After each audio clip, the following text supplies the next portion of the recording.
Se profile également à l'horizon de ce mois de juillet la rencontre des patrons d'entreprises de l'Afrique du 13 au 14 plus précisément. Et pour en parler, nous sommes avec M. Seydou Diakité. Il est le vice-président du patronat burkinabé. Bonsoir M. Diakité. Bonsoir Mme Ouattara. Alors, depuis 2022, c'est une activité que vous organisez. Vous êtes donc à la 2e édition. Est-ce qu'on peut savoir un peu ce qui a motivé en tout cas l'organisation de ce genre de rencontre? Vous savez, aujourd'hui, nous sommes dans un monde de communication. Il faut toujours travailler à donner de la visibilité sur la vie des entreprises. Quand on parle d'économie aujourd'hui, on parle d'abord des emplois et des ressources générées par les entreprises. C'est un moment pour nous de rentrer en communion avec nos amis et frères de l'Afrique de l'Ouest et d'autres pays, des dirigeants venant de d'autres pays hors Afrique pour réfléchir sur nos expériences respectives, mettre en commun nos ressources, de nous instruire de nos différences. Donc l'objectif aujourd'hui, c'est de donner beaucoup plus de visibilité donc, à la vie des entreprises en Afrique et particulièrement au Burkina Faso. Et qu'est-ce que cela peut avoir comme retombée, comme opportunité pour toutes ces entreprises-là? Vous savez, aujourd'hui, lorsque vous travaillez en vase clos, personne ne sait ce que vous faites. Alors, pour rappel d'abord, je vais dire que les entreprises burkinabées du secteur formel contribuent à hauteur de 2 500 000 emplois créés. Et plus le secteur informel, nous sommes à 10 millions d'emplois créés. Donc c'est des choses qui sont bonnes à savoir. En termes de ressources, nous mobilisons pour le compte du Trésor public à peu près 1200 milliards de francs CFA, ce n'est pas rien. Donc c'est le secteur qui tient l'économie. Et il faut, dans une situation comme celle-là, quand on parle de résilience aujourd'hui, il faut que nous sachions qu'une économie de guerre bien structurée peut accompagner la reconquête du territoire. Donc il ne faut pas avoir peur de le dire. Nous avons besoin des entreprises solides aujourd'hui pour accompagner l'État dans sa quête de solutions. Alors, cette année, vous avez prévu d'échanger autour de l'intelligence artificielle.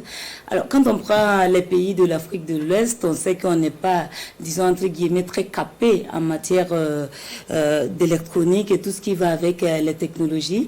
Parfois, également, on se méfie de cette intelligence artificielle-là parce qu'on entend un peu dans les pays développés des bémols que l'on met. Est-ce que ce ne serait pas assez inquiétant d'aller dans cette dimension-là? Est-ce que ce serait sage? Non, il faut se dire la vérité, nous ne sommes pas là pour subir. Nous sommes dans une démarche dynamique qui doit nous amener aujourd'hui à être présents sur le village planétaire qu'est le monde aujourd'hui. Et vous n'êtes pas sans savoir qu'il y a des jeunes burkinabés un peu partout aux États-Unis, au Japon, et même au Burkina Faso ici, qui travaillent à développer des process qui vont pouvoir aider en tout cas notre pays dans la requête de solutions. Et l'intelligence artificielle, il ne faut pas non plus avoir peur. Si vous avez peur, vous serez bouffé par l'intelligence artificielle. Il faut donc dès maintenant se mettre au pas, aller vers donc les recherches et faire en sorte que les entreprises puissent tirer avantage des projets qui sont mis en œuvre aujourd'hui pour un développement véritable. C'est normal aujourd'hui que les travailleurs s'inquiètent, mais on doit pouvoir créer une harmonie entre la machine et l'être humain. On parle d'intelligence artificielle, mais c'est quand même l'homme qui est le concepteur. Tout à fait.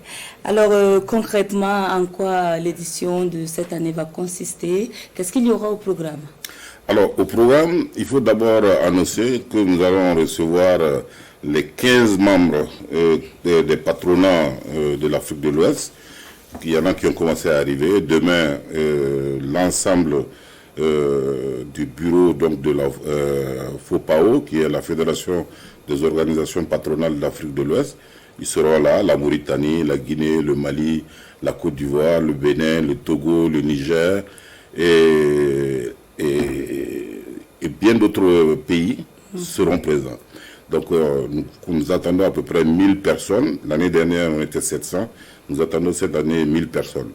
C'est vous dire aujourd'hui que les gens n'ont pas peur de venir au Burkina parce que nous sommes là, on se bat. et on travaille aujourd'hui à soutenir. Vous avez réussi à mobiliser. Alors, c'est une activité aussi qui va se refermer avec le couronnement du meilleur employeur de l'année. Alors, il faut valoriser également nos chefs d'entreprise, ceux qui sont des créateurs et qui ont des réseaux aujourd'hui qui permettent en tout cas de générer des emplois et des ressources.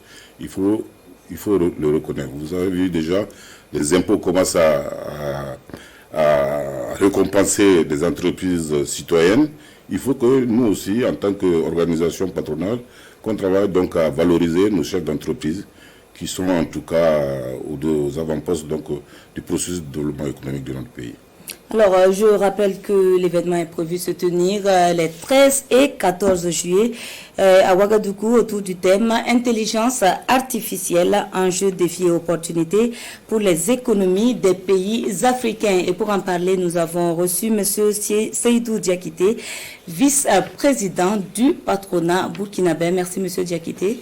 Restez avec nous pour la suite de cette édition.